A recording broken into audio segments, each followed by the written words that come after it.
कहानी एक ऐसे घर से जहां शादी का माहौल है, लेकिन टेंशन और शांति इतनी कि शादी का घर किसी जंग के मैदान जैसा दिख रहा था। अरे जैसा मर्जी डेकोरेशन कर दो, पैसों की चिंता मत करो। इतना पैसा जब लड़के वालों को दे दिया तो फूल वालों को देने में मुझे क्या दिक्कत है? अरे धीरे बोलो ना, साफ लग रहा है कि फ्रस्ट्रेटेड हो। अरे तुम तो चुप ही रहो, एक बेटी संभाल नहीं पाई। सारा दिन मैं काम पर जाता था, सोचता था घर पर बच्चों को अच्छे से संस्कार मिल रहे होंगे, लेकिन नहीं, मैडम को तो अपनी किटी और फैशन से फुर्सत मिले तब ना। माँ चुपचाप वहाँ से चली जाती है। समझ में नहीं आता कि आखिर शर्मा खानदान में हो क्या रहा है। कल तक चिड़िया सी फुदकने वाली शीना की शादी यूं अचानक एक मोटे काले लड़के से क्यों हो रही है? शीना कमरे में हाथ में गुड़िया लिए बोलती है, मेरे साथ जो हो रहा है ठीक हो रहा है। तुम तो सब जानती हो, साहिल मेरे लिए भगवान है। अब जब वो ही नहीं मिला तो फिर कोई भी हो, जिंदगी ही तो जीनी है, जी लेंगे। बाहर शीना की बुआ किसी से बात करती है। अरे मोटा नहीं, उसे तो खाते पीते घर का कहते हैं। अब ओबेरॉय का नाम भी किसी को बताने वाली बात है। उनका इकलौता लड़का तो करोड़ों की स्वामी तो है ही। अरे हमारी शीना बिटिया तो रानी बनेगी, रानी। इन सब के बीच कहीं कोने पर शीना हाथ में मेहंदी सजाए बैठी है और आंखों में आंसू सजाए।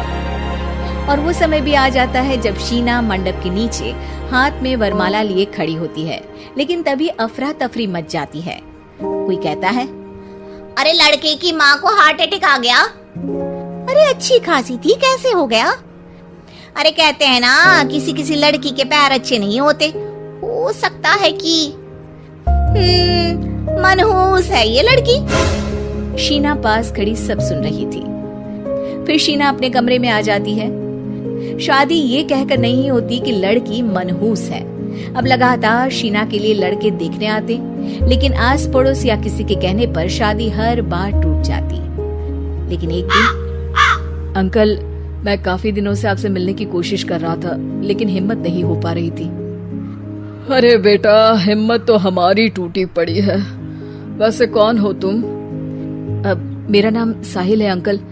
मैं शीना से प्यार करता हूँ और उसी से शादी करना चाहता हूँ। अरे अब तो किस जात के हो ये भी मायने नहीं रखता। बेटा, मेरी बेटी मनहूस है।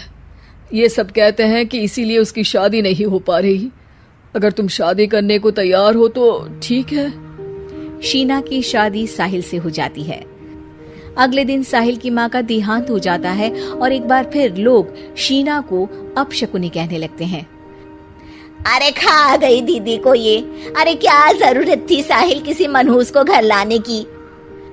पर बुआ, माँ की तो तबीयत पिछले कई साल से खराब थी। डॉक्टर्स ने जवाब दे दिया था। क्या पता ये भी उनका सौभाग्य हो कि वो बहू का मुंह देख पाई। अरे बहू का मुंह देख पाई, या ये कह लो कि बहू का मुंह देखते ही स्वर्ग लोक सिधार गई। खैर हमें क्या, घर तुम्हारा है, हम तो चले। अब शीना को खुद पर ही शक होने लगता है कि कहीं सच में वो अपशकुनी तो नहीं। साहिल, हम दोनों की शादी नहीं हुई होती तो अच्छा था। देखो ना कैसे पहले मेरी शादी टूटती थी और अब तुम्हारी माँ भी। अरे ऐसा कुछ नहीं होता शीना, अपशकुनी वगैरह कुछ नहीं होता। ये सब तो ईश्वर के खेल है। वो शादी तुम्हारी इसलिए टूट गई क्योंकि तुमको मेरी पत्नी बनाना था, और माँ का जाना तो तय था। वो काफी बुजुर्ग थी, साथ ही एक ऐसी बीमारी से जूझ रही थी जिसमें डॉक्टर्स भी उन्हें नहीं बचा पाते। शीना साहिल की बात सुनकर तसल्ली कर लेती है और वहाँ से चली जाती है। अगले दिन, शीना, अरे ओ शीना, क्या हुआ? उफ, कहीं फिर मेरी वजह से कोई नुकसान? अरे नहीं नहीं शीना, तुम जानती हो जिस प्रॉपर्टी के केस को हम बरसों से लड़ रहे थे उस पर फैसला आ गया, वो भी हमारे हक में। अब हम करोड़पति हो गए शीना। शीना शांत। अरे क्या हुआ? करोड़ पत्नी बनकर तुमको खुशी नहीं हुई? शीना की आंखों में पानी आ जाता है।